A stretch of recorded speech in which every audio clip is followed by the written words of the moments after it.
Durante el año 2024 en Bogotá se desarrollaron programas y proyectos encaminados a mejorar la calidad de vida de las poblaciones vulnerables en todas las localidades, ofreciendo los servicios sociales del distrito a niños, jóvenes, mujeres, hombres y adultos mayores.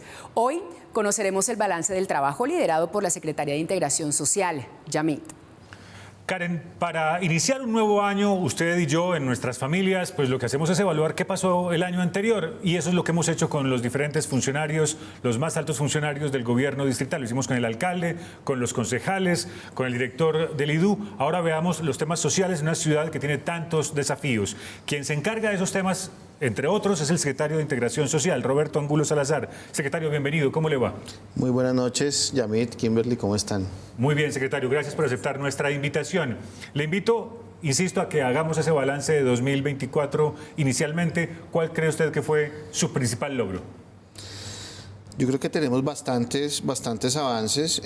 La Secretaría de Integración Social es una entidad muy diversa, tiene muchos temas, pero arrancaría por uno que fue estructural y fue una estrategia que nosotros le llamamos mejores transferencias, más bienestar. Hicimos la reestructuración de todas las transferencias en especie, en bonos y monetarias del distrito. Eso lo hicimos en el primer año. Entonces diría usted que ese es tal vez el principal logro. Ahondaremos en eso más adelantito porque tenemos una carpeta con Kimberly López, quien nos acompaña para esta entrevista. Es la reportera de nuestro informativo que habitualmente cubre esos temas sociales y de derechos humanos. ¿Ese fue su principal logro o uno de sus principales logros? ¿Cuál es su principal frustración, secretario? Probablemente me hubiera gustado más coordinar con la nación. Creo que esa es una gran frustración. En el caso de la política de juventud, inicialmente teníamos una propuesta al comienzo, que se cayó, digamos, en algún punto cuando el DPS cambió de cabeza. ¿Sí? Bien, ¿y cuál cree usted que es la peor herencia, el peor legado que recibió de la administración anterior? El peor chicharrón. Yo creo que hay una cosa que viene del pasado, ¿sí? Y es una forma de relacionamiento con la Secretaría de Integración Social que está basado como en hacer presión, en hacer presión política para defender el status quo, ¿sí? Usted levanta una baldosa y encuentra a 3 personas interesadas en que esa baldosa siga ahí. Y eso obedece a una forma de haber hecho política social en el pasado. No estrictamente el gobierno anterior únicamente, pero sí el pasado. Bien, secretario, entonces empecemos a abrir carpeta por carpeta los temas. Si le parece, Kimberly, ¿con qué empezamos?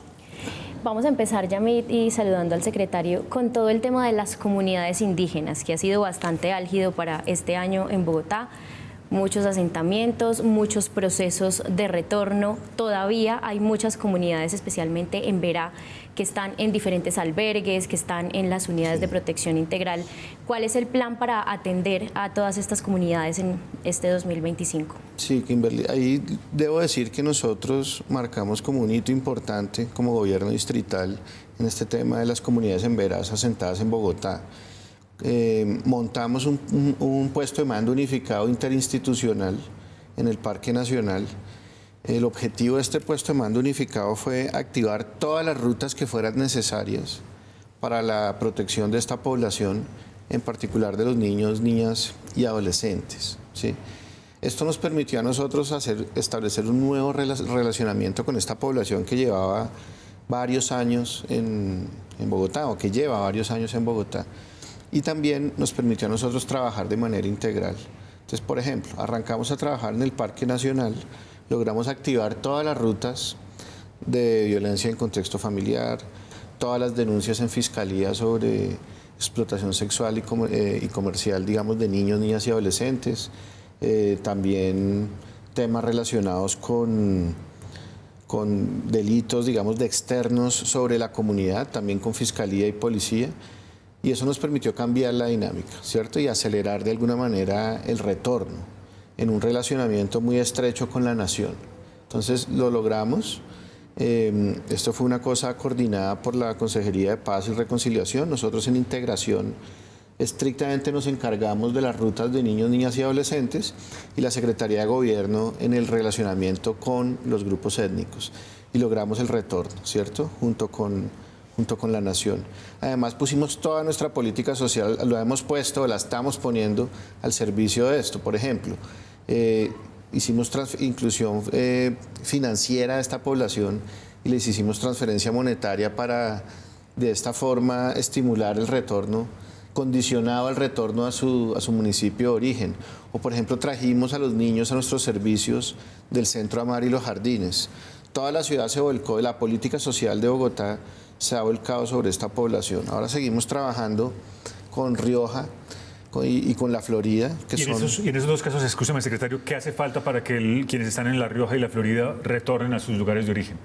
Digamos que aquí nosotros hemos expresado una preocupación y lo hemos hecho explícito, y es básicamente que el gobierno nacional acelere, ¿cierto?, el retorno. Nosotros como distrito estamos dispuestos a asumir más garantías de las que nos tocan.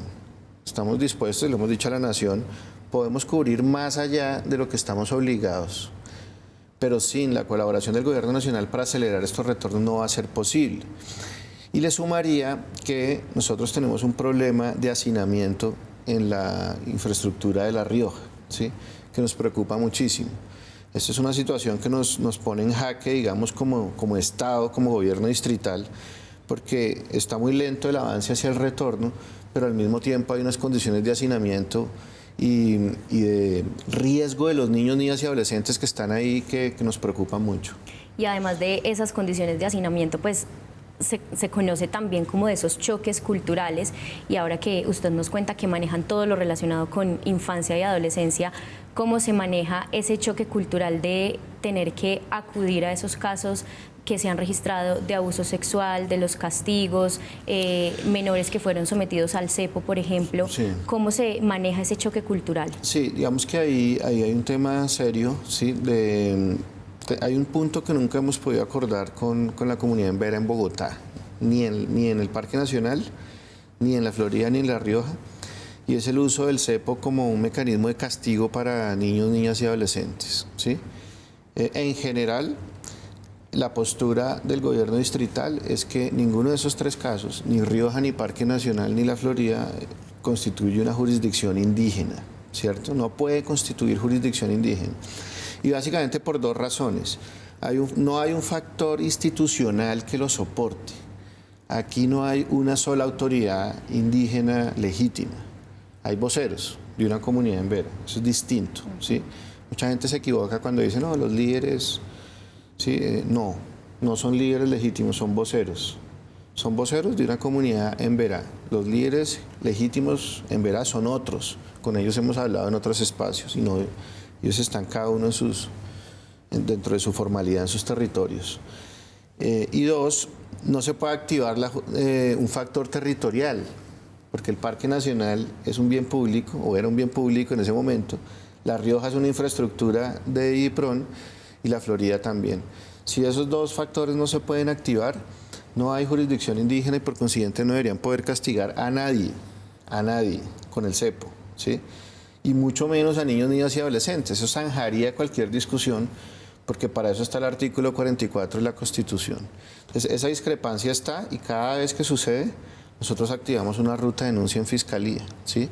Y ahí hay una tensión permanente.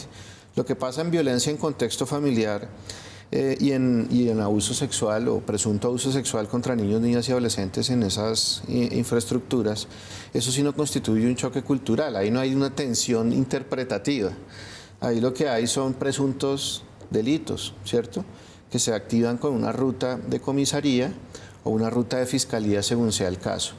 Y también nos preocupan porque son cada vez más, ¿sí?, en estas dos infraestructuras. Y debo decir también que no todos los voceros son igual de complejos. Hay una vocería fragmentada en estas dos comunidades. Hay unos que sí quieren colaborar. Y eso dificulta los acuerdos. Exacto. Ellos mismos están fragmentados. Hay unos que sí quieren colaborar y han colaborado. Y, por ejemplo, nosotros llegamos con transporte de integración social y llevamos niños todos los días al colegio, a los centros Amar o a los jardines, pero hay unos voceros que no quieren, ¿sí? Entonces, esa fragmentación también tiene unos grupos de niños que son más vulnerables que otros dentro de la comunidad. Secretario Angulo, pasemos por favor al asunto de los pagadiarios, que es una forma de hospedaje, de habitabilidad en Bogotá para personas altamente vulnerables. Ustedes hicieron un censo y me imagino que a partir de ese censo habrá unas acciones concretas. Sí, eso ha sido muy interesante, Yamit, una cosa muy novedosa, ¿sí? Yo tuve la oportunidad de trabajar en un estudio, ¿sí?, con el Programa Mundial de Alimentos hace como 1 año y medio sobre pagadiarios, inquilinatos tipo pagadiarios, que después fue utilizado por Planeación Distrital para esto que estamos haciendo. Y el punto aquí es el siguiente. Paradójicamente, las personas y los hogares que están más excluidos en Bogotá son aquellos que ya no son observables por las herramientas clásicas de política social. Es decir, los hogares que no son observables por el SISBEN. El SISBEN están por fuera del radar de la política social. Los hogares que no caen ni siquiera en las encuestas del DANE. No les preguntan porque las encuestas del DANE no están hechas para inquilinatos tipo pagadiarios, para gente itinerante, digamos, en la ciudad. Nadie los estaba viendo. Entonces, habitantes de calle y hogares que viven en pagadiarios son formas extremas de exclusión y además son invisibles por los radares de la política social. Una de las premisas que pusimos sobre la mesa en el plan de desarrollo y lo que yo le dije al alcalde en su momento fue: tenemos que ir a ver estas personas, tanto los habitantes de calle que no tenían censo desde el 2017, antes de pandemia, y la población que vive en inclinatos tipo pagadiario. Y así lo hicimos, emprendimos esas dos aventuras, porque así las llamaría yo en la ciudad, ¿no? Un censo de habitantes de calle y este barrido, yo diría que es más un barrido, digamos, en pagadiarios, porque fuimos a Santa Fe, Candelaria y Mártires. El otro año vamos a hacer una segunda fase en 6 localidades más. Y aquí encontramos y confirmamos muchas de nuestras hipótesis. Por ejemplo, en efecto, esta población sí es invisible. El 53% de la población que encontramos no estaba en el SISBEN, ¿sí? No estaba en el SISBEN y tampoco había pisado un servicio de integración social, ¿sí? Con toda la cobertura que nosotros tenemos, sí era población desconectada. Gran porcentaje de niños, niñas y adolescentes, 42% de migrantes, 10% de población LGBTI, 10% de personas con pertenencia a grupo étnico. Entonces encontramos una población en unas condiciones de extrema exclusión. Una cosa muy interesante de este avance es que hicimos un operativo con la Secretaría de Planeación Distrital. Nos juntamos, Planeación Distrital e Integración Social. Y el operativo, que es un operativo complejo, porque esto es una zona que no es necesariamente amigable en la ciudad, ¿no? Uno no toca en un pagadiario y sale todo el mundo a saludar, no. Esto tiene un ejercicio persuasivo para poder entrar y ganar confianza en estos sitios, muchos de ellos rodeados pues, de economías no legales y cosas de este estilo, pero lo logramos. Entramos con un objetivo de visibilidad estadística, que era la encuesta que era coordinada por Planeación Distrital, pero al mismo tiempo desplegando una oferta de emergencia y una focalización para una oferta ya de mediano y largo plazo. Y subimos ahí a educación, a salud, a seguridad y a Secretaría de Gobierno. Y adicional a esto que nos menciona, pues se tiene que garantizar, además de lo habitacional, pues el tema de la seguridad alimentaria, que es otra de las estrategias que se ha tratado de atacar con comedores comunitarios, pero ¿cómo está avanzando ese proceso? O sea, son muchas las necesidades sociales que hoy hay, pero ¿de qué manera se hace sostenible ese tema de la soberanía alimentaria? Muy bien. Para cerrar el tema de pagadiarios, encontramos que el 80% tenía 2 comidas diarias en pagadiarios. Es decir, también esos hogares de inquilinato tipo pagadiarios pagan un arriendo que no es barato, ¿sí? Porque estamos hablando de en promedio de 18.000 pesos por persona al día, ¿sí? Eso no es barato para una persona en condiciones de extrema privación, pero sacrifica alimentación. En Bogotá hay hambre. En Bogotá no tiene resuelto el tema de hambre, ¿sí? Es lo que uno observa y ratifica con el tema de pagadiarios. Ahora, vámonos al dato de toda la ciudad. Que además lo dice Bogotá, como vamos diciendo que ¿Ha aumentado el número de personas que no come las 3 veces al día? Aumentó en pandemia, ya bajó, pero sigue siendo más alto que antes de pandemia, ¿sí? O sea, sí venimos mejorando de todas maneras. Hoy en día la inseguridad alimentaria severa o grave es de 4.8%, es aproximadamente 375.000 personas. ¿Cómo se define esto? Este es el porcentaje de población que tiene barreras de acceso a la alimentación o riesgos, digamos, para acceder a la alimentación y ya ha experimentado, ¿sí?, que pasa días sin comer en el mes, ¿sí? Y a eso ya le llamamos inseguridad alimentaria grave. Cuando no ha dejado de comer, se le llama, pero sí tiene riesgos, se llama inseguridad alimentaria moderada. Pero la grave en Bogotá, que es la que se equipara a hambre, es de 4.8.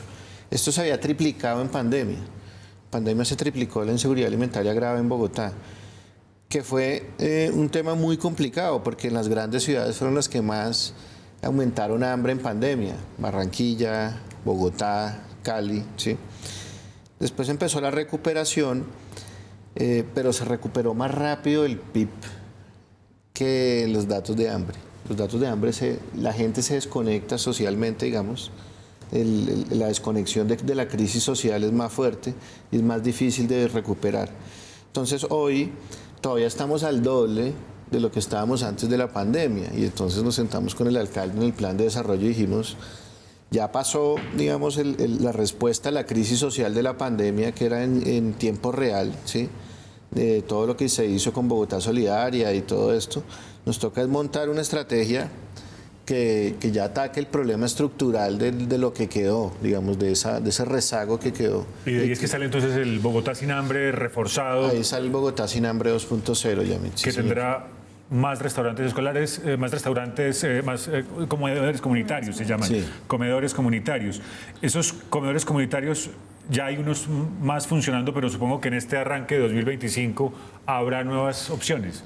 Sí, ahí hemos avanzado mucho. Mire que esto es una mezcla Bogotá sin hambre 2.0. Lo primero es que el título es porque queremos de alguna forma recordar que le vamos a dar continuidad a Bogotá sin hambre. Digamos, el alcalde se identifica pues con las banderas de Lucho Garzón y Bogotá sin hambre. Un momento muy interesante, digamos, de la política social de Bogotá, pero también el 2.0 quiere decir que hacemos una reflexión sobre una nueva versión muchos años después, cuando tenemos más tecnología y más canales para combatir el hambre.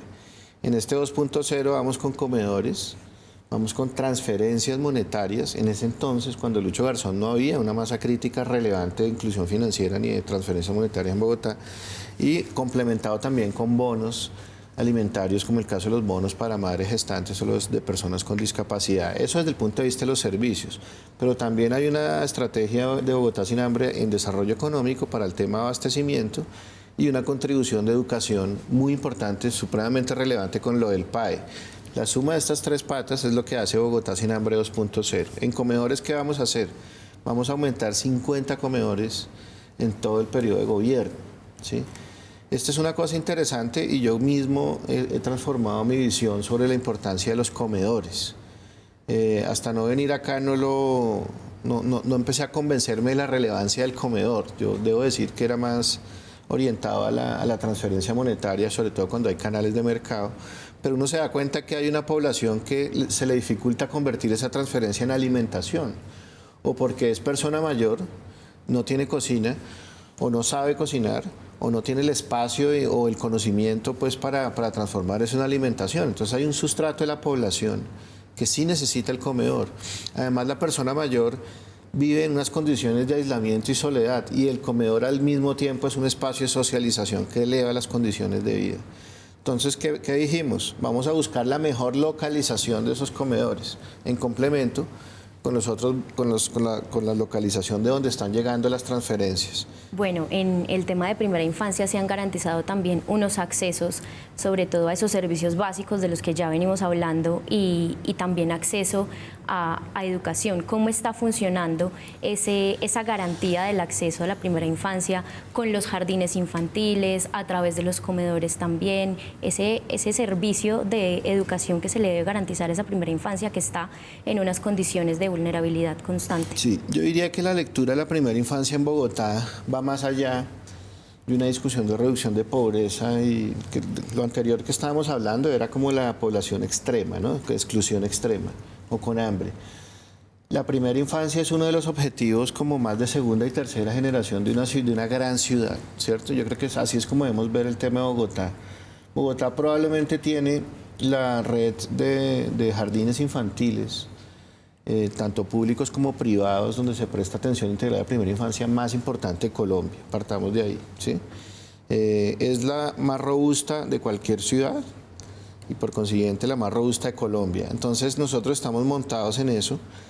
Y es la primera infancia la que nos va a garantizar la movilidad social. Aquí ya estamos hablando de un objetivo no solo de reducción de pobreza, claro que un niño accede, digamos, a complemento nutricional, ¿sí? Eso le alivia el gasto en un hogar, entonces contribuye a la reducción de la pobreza. Pero ahí estamos buscando objetivos de igualdad de oportunidades y de movilidad social. Si logramos que la calidad de un jardín infantil a la que va un rico sea la misma, a la que va un niño en condiciones de pobreza y vulnerabilidad, y si la calidad es la misma, estamos contribuyendo a la igualdad de oportunidades y a la movilidad social, y eso es lo que uno espera de una ciudad como Bogotá. Entonces, ahí ¿qué hicimos? Nos juntamos con la Secretaría de Educación, esto es una meta compartida, una estrategia compartida. Tenemos una articulación muy estrecha, somos muy cercanos con la Secretaría de Educación en este trabajo. Las dos entidades están completamente jugadas en una articulación. No queremos como que cada uno vaya por su lado contribuyendo y después sumemos, sino que nos juntemos y hagamos una sola cosa. Tenemos una meta de ciudad, 30.000 cupos adicionales, ¿sí? en el gobierno, que van a ser distribuidos 22.000 en educación, 8.000 adicionales en integración social. Vamos a tender a articularnos de tal forma que integración tenga los primeros grados, como los primeros niveles que van de 0 a 3 años, y educación tenga los que siguen. Pero no es estricto, tenemos jardines completos, no los vamos a abandonar. Lo que queremos es ir convergiendo esa especialización. Estamos montando una cosa que se llama el sistema de aseguramiento de calidad a la atención integral a la primera infancia. Y es que, si bien Bogotá tiene la red más robusta de jardines públicos y privados de la nación, la calidad es muy diversa, hay una gran varianza en términos de calidad. Incluso nosotros acá en Integración Social tenemos jardines, digamos, de primera categoría, comparable a cualquier jardín de una población con capacidad de pago, hasta jardines que tienen una calidad muy regular. Entonces, necesitamos un sistema que los equipare. Se dan de cuenta que esto fuera una carrera de ciclismo, y cuando el pelotón se empieza a dispersar, necesitamos algo que los concentre arriba, ¿cierto? Esto se llama el sistema de aseguramiento de calidad, con unos estándares que hemos rediseñado conjuntamente, un sistema de aseguramiento que permita que la calidad converja. ¿Eso qué quiere decir? Que las mejoras en calidad de los más atrasados avancen más rápido que las de los más adelantados. Claro. Secretario, le propongo ahora, muy rápidamente, respuestas muy cortas sobre unos temas en los que yo quisiera que destacáramos los logros y como cuál va a ser el hito principal de 2025. Transferencias monetarias, el principal logro de 2024, el principal logro que usted espera para 2025. Haber diseñado e implementado 7 de los 10 componentes de la nueva versión de la plataforma. Nosotros recibimos una transferencia monetaria no condicionada que heredamos de pandemia. Eso lo volvimos 7 componentes, donde está el componente de personas con discapacidad, personas mayores, niños en primera infancia, niños en sistema educativo, jóvenes con oportunidades y el componente de emergencias. Ese es un gran logro. ¿Qué viene para el otro año? Diseñar y poner en marcha el componente de gasto en ciudad, la transferencia de transporte y la transferencia de habitabilidad. Es decir, una plática adicional que va para ese tipo de rubros. Viene muy pronto. Ahora, hablando precisamente del presupuesto para 2025, ya está establecido, pero estamos hablando de demasiadas necesidades por suplir, desde un sistema medianamente asistencial. ¿Ese presupuesto que ya está establecido va a ser suficiente para cubrir tantas necesidades sociales? Sí, digamos que esa es una buena pregunta. Nosotros nos aprobaron 2.3 billones de pesos. Eso implica, nosotros recibimos las transferencias monetarias en 2022, esta Secretaría. Lo que hay ahí detrás es un crecimiento bajo, pues como de alrededor del 6% del presupuesto. Es un crecimiento que es bajo para la ambición de las metas que tenemos y para la transformación social que tenemos. Pero es dinero suficiente para poder lograrlas si trabajamos con calidad del gasto. Es decir, si queremos lograr nuestras metas, los presupuestos que más subieron fueron seguridad, medio ambiente, infraestructura, ¿cierto? Si queremos cumplir las metas con el presupuesto que tenemos, que digo, no es un presupuesto bajo, pero no es de los que más creció, tenemos que hacer una reestructuración del gasto social en Bogotá. Y eso, yo he insistido mucho en eso. Una estrategia de calidad del gasto. Tenemos que gastar mejor, tenemos que tener austeridad. No podemos despilfarrar en contratos y en operadores que no funcionen. Entonces, en paralelo a todas estas metas, nosotros estamos depurando la calidad del gasto, ¿sí? Que tenga más impacto. Exacto. Comisarías de familia, principal logro de 2024, el logro más importante que esperan de 2025. Me gusta mucho ese tema, tenemos muchos logros en 2024, uno de los temas más complejos de la Secretaría de Integración Social porque tenemos un tema de congestión grande. La norma nos dice que un equipo comisarial por cada 100.000 habitantes y encontramos uno por cada 155.000. Entonces, ahí, ¿qué empezamos a hacer? Creamos una comisaría nueva, anticipamos en la meta, una Ciudad Bolívar. Humanita Ciudad Bolívar. Desde el 2018 no aumentábamos el número de comisarías de la ciudad. Logramos formalizar 504 cargos de planta para robustecer los equipos comisariales. Esto es muy importante porque como eran contratistas, pues eran volátiles, habían equipos incompletos, la gente no le gustaba. Entonces, 504 cargos de planta que van no solamente a robustecer los equipos de las comisarías, sino que los van a completar. Y mejoramos las rutas de atención para mujeres y para niños. El alcalde nos dio esa instrucción, tenemos que coger el toro por los cachos con los feminicidios. No podemos seguir reportando feminicidios como si fueran noticias que no tienen que ver con nosotros. Y ahí las comisarías juegan un papel muy relevante y empezamos una reestructuración de las rutas. ¿En 2025 qué va a pasar? En el 2025 vamos a culminar todo este proceso de los equipos comisariales y vamos a hacer por lo menos 7 comisarías adicionales. Pasemos al tema de la juventud, casas de la juventud. Además de esos espacios físicos que están garantizados para los jóvenes, ¿cómo se va a garantizar ese cumplimiento a las necesidades que hoy tienen? Los jóvenes hoy piden oferta institucional, recursos para desarrollar proyectos dentro de las casas de la juventud. ¿Qué va a pasar con eso el próximo año? Nosotros ya logramos estabilizar las 18 casas de la juventud. Ese es otro logro del 2024. Todas están funcionando y cumplimos con la meta de tener al menos una por localidad, más la móvil, ¿sí? Nosotros aquí lo que queremos es que las casas de la juventud se vuelvan como esos sitios que son como una ventana de oportunidades para los jóvenes en donde estén, ¿sí? Una de las primeras cosas que hice cuando llegué a la Secretaría fue inaugurar la Casa de la Juventud en Paraíso, en Ciudad Bolívar. Y cuando la inauguraba yo decía, esto es el ideal de la política pública, una Casa de la Juventud en la zona más excluida de Bogotá, en todo el borde, a donde se acaba la ciudad, después de usted llegar a la segunda estación del Transmicable, ahí estamos nosotros. Y eso es una ventana de oportunidades. Ahí entran los jóvenes para tener temas de inclusión social, inclusión productiva. Y esto va a conectar con la ruta de jóvenes con oportunidades, que son 40.000 jóvenes que van a tener la ruta completa, ayudados de transferencia monetaria, para formación y colocación laboral. Y finalmente, en una ciudad que envejece, la demografía no miente, Bogotá cada vez tiene más personas mayores. ¿Cómo se hace para que los mayores, los viejos, ellos me han dicho que les puedo decir así, aquí estuvieron los sabios del Consejo de Adultos Mayores de Bogotá y dicen, nosotros no nos sentimos suficientemente, hay un problema grave de soledad, hay un problema grave de pobreza oculta, a veces no se sienten con suficiente accesibilidad al sistema de transporte público. ¿Qué hay para ellos? Sí, a ver. Usted dijo algo muy importante que es el tema de aislamiento y soledad. O sea, lo primero es que todo lo que hagamos en los servicios para personas mayores es preparar la política social del futuro. Porque el cambio demográfico, ¿qué nos dice? Que Bogotá cada vez va a ser una población con más porcentaje de personas mayores. La tasa de natalidad disminuye y la esperanza de vida aumenta. Entonces, nosotros teníamos dos opciones, esto lo hablamos también así con el alcalde, o seguimos así como estamos, como administrando los programas, o damos un vuelco y empezamos a construir la política social del futuro.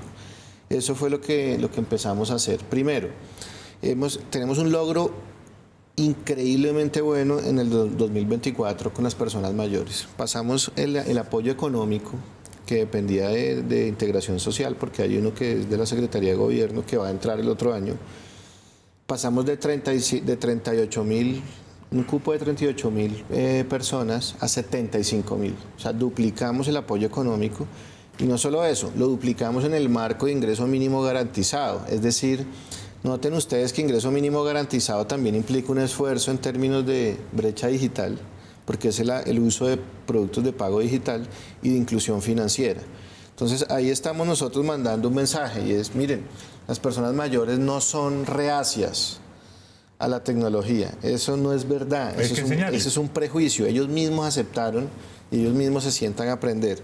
Dos, estamos rediseñando los servicios desde este año y eso se va a ver en el otro, con un enfoque para combatir el aislamiento y la soledad. Eso es un tema que se ha investigado, eso es un tema que en las experiencias internacionales es una preocupación y queremos que eso funcione ahí. Y ahí lo que vamos a hacer es, en el 2025, 3 unidades operativas adicionales. Son dos centros día, yo no sé si ustedes los conocen, pero sí, eso es como un club, ¿no? Hagan de cuenta que es lo que sucede en el Club del Nogal, pero en un centro día en Ciudad Bolívar o en Usme o en Bosa. Van las personas mayores a conversar, a socializar, a aprender de historia del arte, a aprender de literatura. O sea, habrá 3 más. Vamos a hacer 2 más de esos y un servicio que se llama sociosanitario, que es para la población en condiciones de vulnerabilidad extrema, que tiene que tener algunas ayudas sociosanitarias o en posoperatorios o algún tipo de cuidado. Pues, secretario Roberto Angulo Salazar, gracias por haber estado con nosotros y por compartir con nosotros esas perspectivas de los temas sociales de quienes más lo necesitan en la capital del país. A ustedes muchas gracias. Y feliz año para usted y su familia. Lo mismo.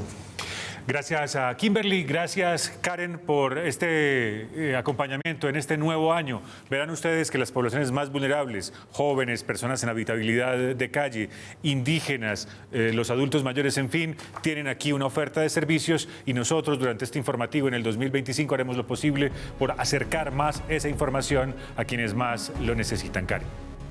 Yamit, gracias y de esta manera finalizamos esta emisión del día de hoy. A todos ustedes, gracias por su compañía y que tengan una feliz noche.